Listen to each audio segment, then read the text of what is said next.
자, 반갑습니다. 다시 한번 좀 인사드릴게요. 한 주를 좀 마감하면서 이제 이번 토요일은 전체를 좀 서머리하는 그런 시간입니다. 그래서 우리가 이제 내용들을 한번 점검해 보시면 여러분들이 지금까지 했던 모든 결과들이 이제 우리의 무기로, 그리고 한 개인의 무기가 아니라 우리 전체 집단의 무기로 이제 성장할 수가 있겠죠. 보통 기업들이 경영을 하는데 가장 중요한 요소를 인문학적 소양이라고 보통 이야기를 많이 합니다. 자, 인문학적 소양을 가지고 가장 깊이 있게 이렇게 관찰시키려고 하는 이유가 뭐냐면, 인문학이라는 게 자연과학, 그 다음 역사, 문학이에요. 모든 게 책에서 배우는 것이 아니고 사실은 느끼는 거죠. 우리가 뭐 인문학을 따로 공부를 안 한다 하더라도 자연과학, 자연의 어떤 변화의 움직임을 우리가 볼 수 있는 거고, 역사는 뭐 우리가 가장 기본적으로 배우는 것들이잖아요. 문학은 뭐 각자가 좋아하는 어떤 창의력이 가진 여러 가지 행위들이 다 문학이에요. 자, 그래서 책에서 읽는 인문학이 아니라 정말 삶에서 그냥 체험하면서 느낄 수 있는 인문학적 소양이 오히려 더 중요하지 않나, 뭐 저는 이렇게 생각해 봅니다. 우리가 저번 주 주제를 이제 두려움 없는 가맹 모집, 뭐 창의적 프랜차이저, 나의 정인 사업기 이렇게 이제 한번 정하고 세션을 했어요.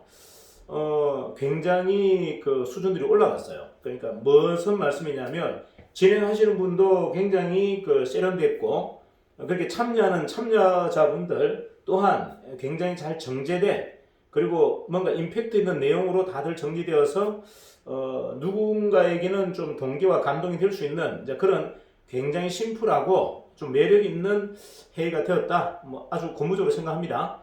그런데 이제 그런 내용들을 여러분들이 이렇게 성장하고 변하는데 요소들이 있죠. 왜 이런 것들이 이루어지고 있는지를 한번 잘 관찰해 보셔야 돼요. 자, 일단은 이런 거죠. 회의와 토론 문화가 이제 성장하고 있다는 거죠. 정인 안에서. 지금까지는 우리가 이제 사회에서부터 배워왔던 것은 누군가로부터 규율, 통제에 의해서 대부분 이렇게 살아왔어요. 그래서 나의 개성이나 나의 창의력을, 나의 주도성을 살리는데 굉장히 미흡했다. 자, 그런데 정의는 뭐 기본적으로 회사가 가지고 있는 전체적인 흐름이 뭐다? 규율과 통제가 아니라 개인의 어떤 창의력과 주도성만 쓰겠다. 스스로가 주인이 되어서 스스로가 주도적으로, 스스로가 능력이 아니라 아이디어를 발굴해서 과감하게 도전하게 만들겠다가 정인의 전체적인 문화예요. 그래서 정인은 정확하게 얘기한다면 이거죠. 창의력과 주도성을 갖고 과감하게 도전할 수 있는 어떤 그런 샘솟는 문화의 장이다. 이게 이제 정인입니다. 정인 안에 이루어지고 있는 여러 가지 기업 문화를 보시게 되면 이제 그런 것들이 가장 큰 골격이죠. 자, 문화의 앞에 붙는 꼭 수식어가 있습니다. 문화에 가장 잘 어울리는 수식어는 어떤 거냐? 한번 고민해 보세요. 문화 앞에 붙는 수식어가 가장 이상적인 수식어가 뭘까요? 저는 뭐 이렇게 정리하죠. 새로운 문화, 이렇게 보통 많이 하잖아요. 그죠? 새로운이란 단어가 문화에 가장 걸맞는 수식어다, 이렇게 보는 거죠. 자, 우리가 이제 사전적 의미의 이제 문화라고 얘기할 때, 문화라고 할 때 사전적 의미는 이렇습니다. 개인이나 집단이 자연을 변화시켜 온 물질적, 정신적 산물을 우리는 문화라고 그래요. 다시 한번 정리하자면, 자, 개인이나 집단이 자연을 변화시켜 온 물질적, 정신적 산물을 우리는 문화다, 이렇게 얘기합니다. 문화에는 꼭 동력이 붙어야 되죠. 변화하는 문화, 새로운 문화, 뭐 이런 앞에 수식어가 붙습니다. 정확한 어원은 경작이나 재배를 뜻하는 라틴어예요. 이 문화라는 말은 경작한다, 재배한다라는 라틴어에서 유래가 됩니다. 자, 하지만 뭐 우리가 지금 갖고 있는 이런 전체적인 변화 사항들을 보면 이걸 문화라고 얘기하지 않습니까? 정인이 가장 지금 이상적으로 성장하고 있는 것은 토론 문화, 회의 문화가 기존에 누군가의 어떤 리더가 어떤 제시하고 지시하고 결론을 내리는 문화에서 지금 뭔가 구성원들이 창의력을 뽑아내고 주도적으로 참여할 수 있는 좀 새로운 형태의 이제 세션 문화로 변화되고 있다, 이렇게 보시면 되겠죠. 굉장히 고무적이고 뭐 바람직한 내용입니다. 그래서 다들 말을 잘하는 게 아니고 내용이 있어요. 내용도 있고 서로 주고받는 이 대화 속에서도 굉장히 세련된 룰이 있습니다. 그래서 이게 저는 이제 우리 이렇게 회사 안에 핵심 조직만 하는 것이 아니고 가맹점 안에서도 이루어지고 또는 본부 안에서도 이루어지고 심지어는 대리점이 일반인들 대상으로 한번 이루어져 봤으면 좋겠다. 그렇게 아주 그물망처럼 흘러간다면 우리는 지금 현재 인류에서 만들지 못한 희한한 아주 특이한 기업 문화를 완성할 수 있다. 이렇게 좀 자신할 수 있을 것 같습니다. 자, 보통 이제 이렇죠. 제도권 속의 기득권자들의 안위를 위해서 사회 규범이 만들어집니다. 자, 이건 뭐냐면 모든 사람들의 어떤 편리를 위해서 만든 게 아니고요. 대부분의 어떤 이런 사회의 규범이라는 것은 제도권 속의 기득권자가 자기의 안위, 자기가 편하고 싶어서 만드는 게 대부분의 어떤 제도고 규범이에요. 자, 그런데 이제 우리는 거기에서 지금 약간 반하는 행동을 하죠. 내가 바라보는 세상의 산으로 관점을 좀 바꾸고 있다는 거예요. 자, 무슨 말이냐? 지금까지는 누군가가 만들어 놓은 룰 속에 우리는 계속 충실하게 움직였다면, 자, 정인의 지금 멤버들은 지금 어떻게 되고 있다? 내가 바라보는 세상의 상, 다른 상이죠. 지금까지는 똑같은 관점의 상이었는데 이젠 새로운 세상의 상으로 관점을 지금 바꾸고 있다. 그래서 여러분들이 약간의 좀 헷갈리는 부분도 있으실 거고 좀 이 충동도 있을 거예요. 이게 뭐지?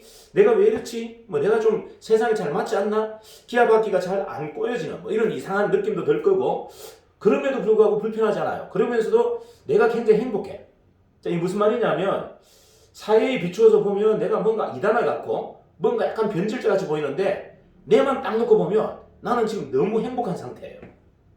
이런 느낌 안 드세요? 자, 지금까지 누군가 만들어 놓은 룰 속에 있으면 편합니다. 하지만 나는 행복하지 않아요.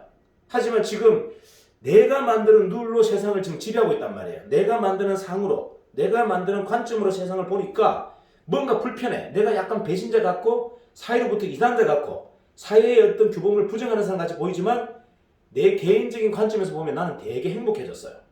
아닌가요? 자, 그러면 여러분들이 어떤 것이 옳은가를 한번 정리해 볼 필요가 있어요. 누군가가 만들어 놓은 룰대로 내가 살 건가? 내가 새로운 룰을 만들면서 창조할 건가? 자, 세상은 나를 중심으로 여러분들 관점을 봐야 세상은 아름답습니다.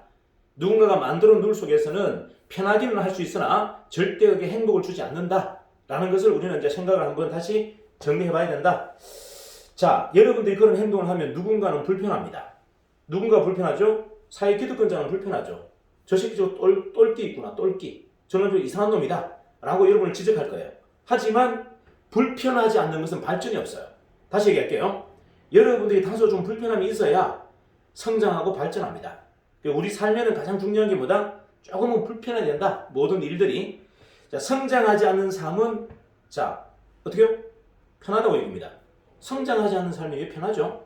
자, 우리는 성장하지 않고 발전하지 않는 삶에 대해서 그걸 편하다고 여겨왔고 무난하다고 여겨왔습니다. 이제는 그렇게 생각해서는 안 된다. 불편해야 됩니다. 이제는 불편해야 성장하는 삶으로 도전해야 된다는 얘기예요. 성장하는 삶은 약간은 불편합니다. 하지만 여러분의 근원적인 마음은 행복합니다. 한번 해보세요. 내가 지금 사회의 룰을 깨는 것 같고 세상이 만들어 놓은 룰을 깨는 것 같이 행동하고 있지만 뭔가 어색해. 하지만 내 마음은 진정 안에 내 마음은 너무나 평온합니다. 너무나 행복하죠. 왜? 내 걸 쓰고 있기 때문에. 누가 만들어 놓은 걸 쓰는 게 아니고 내 거를 창조적 의지에서 쓰고 있기 때문에 여러분들이 행복한 거예요. 자, 이렇게 한번 스스로를 한번 다시 한번 점검해보자. 우리의 삶이 어떨 때 가장 행복하다? 도전할 때 행복합니다. 뭔가 부딪힐 때 행복합니다. 물론 시련이 있죠. 상처도 있죠. 아프죠. 하지만 내 마음의 근원은 행복해요. 하지만 누군가가 지시하는 걸 따랐다. 이거는 성과는 있을지는 모르겠지만 내 마음의 근원은 행복하지 않아요. 내 마음은 불편합니다. 자, 이게 무슨 말이냐면 여러분은 진정으로 편한 게 아니다는 거죠. 진짜 불편한 것이 편한 거다라는 것을 내가 주도하고 내가 주관하고 내 안에 걸 끄집어내야 이게 진짜 행복한 거예요. 근데 우리는 누군가가 만들어 놓은 삶, 누군가가 정해놓은 룰대로 살았기 때문에 그냥 편하다고 착각한 겁니다. 편하다고 착각한 거예요. 그건 결코 편하지 않아요. 불편한 거였어요. 근데 여러분들은 그렇게 익숙해져 버린 겁니다. 우리는. 그 편한 문화에 누군가가 만들어 놓은 룰, 모습의 삶에 또는 노예의 삶에 우리는 굉장히 익숙해져 버린 거예요. 그러면서 그걸 편하다고 착각했습니다. 남북 통일이 끝나고 미국에서 남북 전쟁이 끝나고 노예를 해방시켰어요. 자, 주인들이 노예를 보냈습니다. 이제는 너희들은 자유인범이다. 가라 하는데 노예들이 가지 않아요. 이유가 뭐다? 제가 어디를 가죠, 주인님? 제가 갈 곳이 없는데요? 제가 할 수 있는 게 없는데? 무슨 말이다? 남부가 아니라 전 북부에 가서 저는 못해요. 못 살아요. 저는 주인님의 울타리 속에 사는 게 너무 행복해요. 라고 얘기합니다. 이게 행복인가요? 그들은 이미 그런 관습에 길들여져 버린 겁니다. 노예의 삶에 길들여서 편해져 버린 거예요. 자기의 삶은 노예가 해방되어서 이제 근로 현장에 가거나 자기 사업을 해야 되는데 그 노예들이 남구를 이탈해서 다른 세상으로 가는 것을 두려워서 여전히 노예의 삶을 요구합니다. 주인님, 저는 그냥 노예로 살고 싶어요. 저를 그냥 노예로 밥 해주시고 챙겨주시고 제 아내를 책임져 주세요. 저는 주인님 밑에 종속되어서 사는 것이 행복합니다. 라고 이야기합니다. 이게 편하고 행복한 건가요? 과연? 이게 무슨 인간입니까? 이건 짐승들이나 하는 요구사항이죠. 그럼 본능적으로 사람이 아닌 거예요. 그냥 짐승이었던 거예요. 노예가 어떻게 사람입니까? 창의적 발상이 1도 없고 주도성이 하나도 없는데 그게 어떻게 인간이에요? 그냥 사람의 형태만 갖고 있는 그냥 짐승인 거예요. 그러니까 울부짖죠. 제발 나를 노예 해방시키지 말고 노예로 그대로 보존해 주세요. 저는 이게 너무나 행복합니다. 그게 행복한 건가입니까?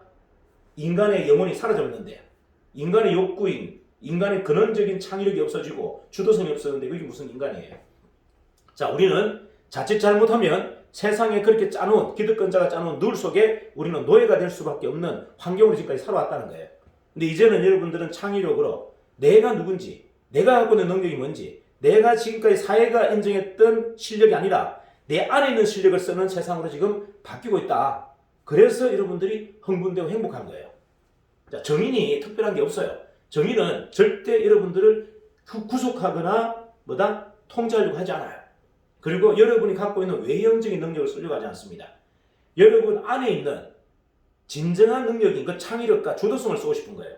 주인의식을 끄집어내고 창조적 아이디어를 끄집어내서 여러분들을 진짜 이 시대의 주인으로 만들어드리고 싶은 것이 정인이다. 자, 그런 문화를 완성하고자 하는 것이 세션이다. 그래서 저는 굉장히 고무적입니다. 세션이 잘 정착되고 있고 잘 진행되고 있다는 것에 대해서 너무나 만족스럽고 행복합니다.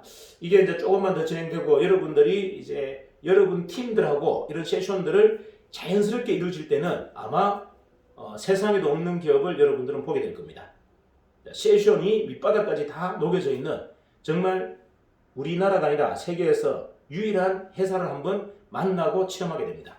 자, 거기에 대한 자부심을 한번 느껴보셨으면 좋겠고요.